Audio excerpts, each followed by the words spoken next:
Привет, дорогие друзья! Это Ярослава, и это канал для тех, кто изучает русский язык. Поэтому у нас здесь есть субтитры. Я всех вас, всех нас поздравляю с тем, что сегодня последний день зимы. Я записываю это 29 февраля. Может быть, я выложу это видео 1 марта, а значит, это уже будет первый день весны. И если вы не понимаете, что происходит, то в России, и не только в России, еще в нескольких странах, мы считаем, что каждый новый сезон начинается 1 числа.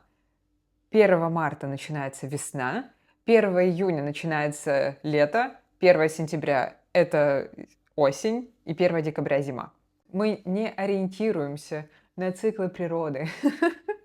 У нас все строго по календарю. Так вот, мне очень приятно думать, что зима заканчивается не когда-то 24-го, 21-го или какого-то там марта. Мне нравится думать, что зима заканчивается в феврале, а 1 марта — это уже весна. А весна — это что? Весна — это время новых начинаний. Весна — это время новых проектов. Поэтому я хочу вас попросить, чтобы вы мне помогли найти фокус, что делать, что вам интересно, что вы хотите видеть от меня. Пожалуйста, заполните анкету. В комментариях и в описании есть ссылка на Google форму. Пожалуйста, помогите мне выбрать, что делать дальше. А сегодня я вам расскажу, точнее покажу несколько предметов, главных предметов, которые я обожала, которые я любила этой зимой. А вы в комментариях напишите, какие предметы вы любили этой зимой, что было интересного у вас этой зимой, что интересного произошло. А мы, наверное, начнем.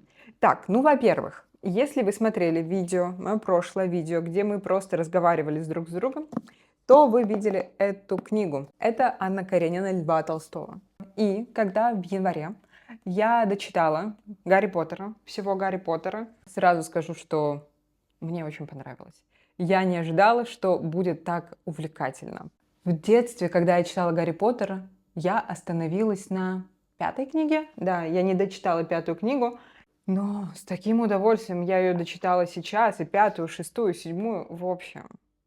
Сейчас я фанатка Гарри Поттера и фанатка литературного таланта Джоан Роулинг. Так вот, после Гарри Поттера я начала читать Анну Каренину. И каждый раз, когда я говорила кому-нибудь, что я никогда не читала Анну Каренину, все делали круглые глаза и были в таком шоке. Как так? Ты не читала Анну Каренину?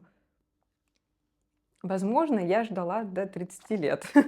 Возможно, мне нужно было время, чтобы созреть, чтобы вырасти. Я еще не дочитала. Мне осталось 270 страниц. Я чувствую, что конец близко. И я в таком восторге. Скажу честно, у меня достаточно сложное отношение с русской классикой. Я преподавала русскую литературу. Я ее люблю. Но мне сложно ее читать, потому что меня бесит, что все страдают. Когда я читала Гончарова, это «Обломов», «Обыкновенная история», например, или когда я читала Островского «Обрыв», я просто не могла. Меня бесило, что все герои страдают. Как будто бы у всех это главная жизненная цель, главная жизненная задача — пострадать.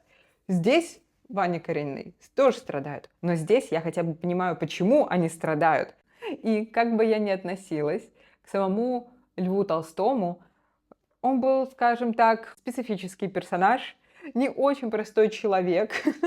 И в этой книге можно найти все его философские идеи. Каждую главу, каждую страницу я читаю с огромным удовольствием. Я еще не закончила, но я думаю, что эта книга меня не разочарует. Я думаю, что нет. И я думаю, что это на самом деле самое великое произведение вообще, которое существует. И спасибо всем, кто говорил вообще про эту книгу, про Анну Каренину, и вдохновлял меня на ее прочтение. Если вам интересно, то так выглядит 10 аргентинских песо. Это, наверное, 1 цент. Следующий предмет, который я обожала этой зимой, это вот такая маска. Я обожала эту маску и обожаю до сих пор. Она светящаяся, там есть красные и инфракрасные лампы. И вот примерно так ее нужно прикладывать. И нужно просто ее держать на лице 10 минут несколько раз в неделю. Я не буду говорить про эту маску много, но я в таком восторге. Моя кожа за месяц на самом деле изменилась в лучшую сторону. Я не скажу, что она изменилась до неузнаваемости. Конечно, это же та же самая кожа. У меня нет иллюзий. Но насколько чище, насколько ровнее. Сейчас я практически не накрашена. И выглядит все прекрасно. Для человека, который снимает видео, поверьте, это очень важно. Так, и еще два предмета, ну, может быть, чуть больше. Вот это гранола. Гранола моего собственного приготовления. Опа. Вот так она выглядит. Чем эта гранола лучше всех других гранол в мире? Тем, что там не только овсянка, как обычно, не только орехи, изюм и вообще все, что ты хочешь, но я добавляю в эту гранолу коллаген и сухой белок. Продается яичный белок, сухой яичный белок в таких пакетах, в порошке. И вместо обычной гранолы вы получаете гранолу, в которой очень много белка. И последний предмет, который я обожала этой зимой, вот такая воронка. Воронка для кофе, для V60. Вы не представляете, насколько выросли цены в Аргентине на кофе. Я не знаю. Я все время жалуюсь на цены, как будто бы цены когда-то не растут. Но цены растут всегда. Например, в декабре Flat White, кофе, который я всегда пью, который я обычно пью, стоил 1800 песо. Сейчас Flat White стоит, я не знаю, 3-4 тысячи песо. Поэтому так удачно сложилось, что сейчас мы живем очень далеко от цивилизации, и здесь просто нет или очень мало разных кофеен. Поэтому готовить кофе дома очень удобно. Вот такие пакеты кофе у нас сейчас дома. Здесь перуанский кофе, мандарины, мед и тростниковый сахар.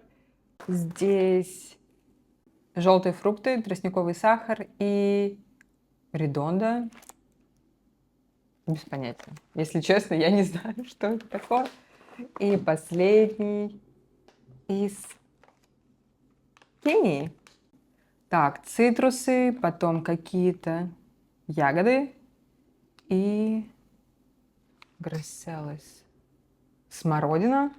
Вот такой была моя зима. Расскажите, как прошла ваша зима. И, пожалуйста, заполните анкету. И до скорой встречи. Всем пока.